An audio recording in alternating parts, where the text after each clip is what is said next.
feel it's safe to assume that everybody in this room has played a video game at some point in their life. Maybe not a big AAA release like Assassin's Creed or Call of Duty, but maybe something like Tetris or Snake or like Bejeweled on your phone. So we all know that games are supposed to be fun and interesting, engaging, entertaining. Have you ever asked yourself what the most boring video game in the world is like?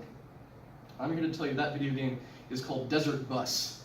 And more importantly, that back in 2007, it started an international charity marathon event known as Desert Bus for Hope, which I have watched for 6 of the past 7 years.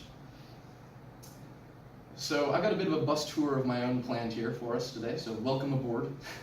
Our first stop will be the game itself. The second stop will be the origins of the Desert Bus for Hope event. And the third stop will be how that event has grown over the past 11 years. So if everybody is seated, let's get rolling. Our first stop is the game. What does one do in the world's most boring video game?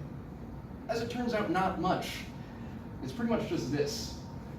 You get inside the bus, you start driving down this perfectly straight, featureless road. You're driving from Tucson, Arizona to Las Vegas, Nevada. The top speed of your bus is 45 miles per hour, and the trip takes place in real time. That is an 8-hour drive. So yeah, pretty boring, and it's not like you can just set down the controller and walk away, let the game run itself. You gotta keep the accelerator pushed down, or else the bus stalls. And the bus's alignment is bad. It drifts constantly to the right, which means you continually have to correct back to the left, or else the bus will leave the road and crash. Now, assuming you manage to avoid crashing or stalling and make it through all 8 hours, you can't pause either, by the way, you do reach Vegas, at which point you get a single point, and you turn around and go back. The game continues forever. There is no end. So now that you know all there is to know about Desert Bus, let's hit our second stop, the origins of Desert Bus for Hope. So to talk about the origins of Desert Bus for Hope, I first need to talk to you about the organization that started it. They are called Loading Ready Run. They're an internet sketch comedy troupe from Victoria, British Columbia. That's about 50 miles northwest of Seattle on Vancouver Island, for those of you not up on your Canadian geography.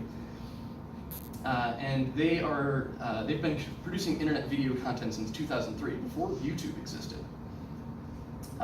So the New Yorker in 2013 did an article on Desert Bus for Hope and interviewed the Loading Ready Run crew about the origin of the event, and they told the following story.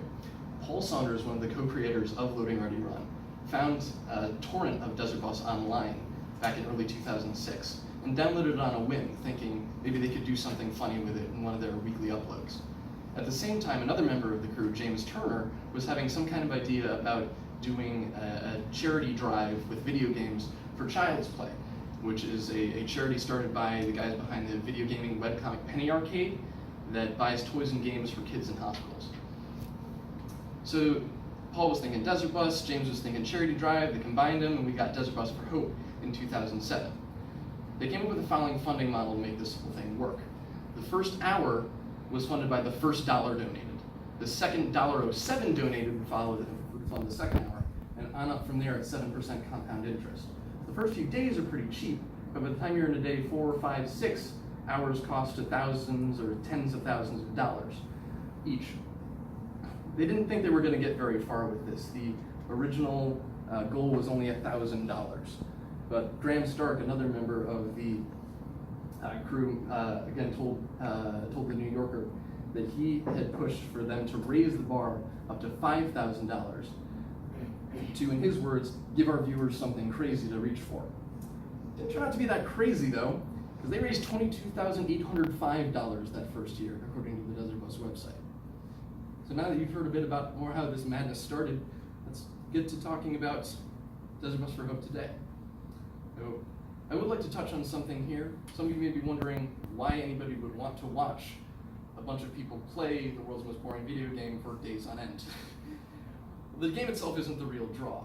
It's the crew that is. They all do all sorts of crazy stunts, jokes, songs, weird poses and muscle shirts, all sorts of fun things that you can experience on camera.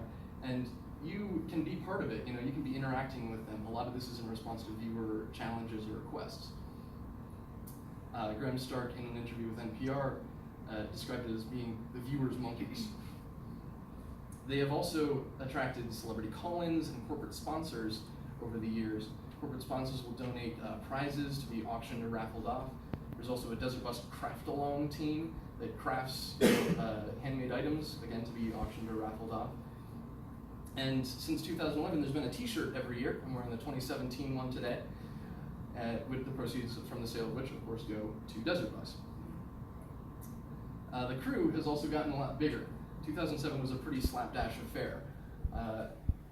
But back in 2014, as reported by NPR, they had 40 people on the crew, actually upwards of 40 people. And the Polygon, the gaming culture website, did a feature story on Desert Bus for Hope in 2012, and they had the following quote in there. Members of the tech crew admitted to working anywhere from 60 to 900 hours in advance of the fundraiser to build a custom system that manages donations, auctions, and other minutiae. But definitely the biggest change has been the donation totals. The following figures are all from the Desert Bus website. The record single run total was set in 2016, 2 years ago, $695,000. The 2017 total wasn't too far behind that either, $650,000 there. Over the lifetime of the event, Desert Bus for Hope has raised almost $4.5 million for charity. I'm afraid that does conclude our tour. I hope you all enjoyed it. We learned about the world's most boring video game, about this charity event that it started, and about where that charity event has gotten to, in the past 11 years. I do hope that the bus rides again on November 9th, and something I look forward to every year.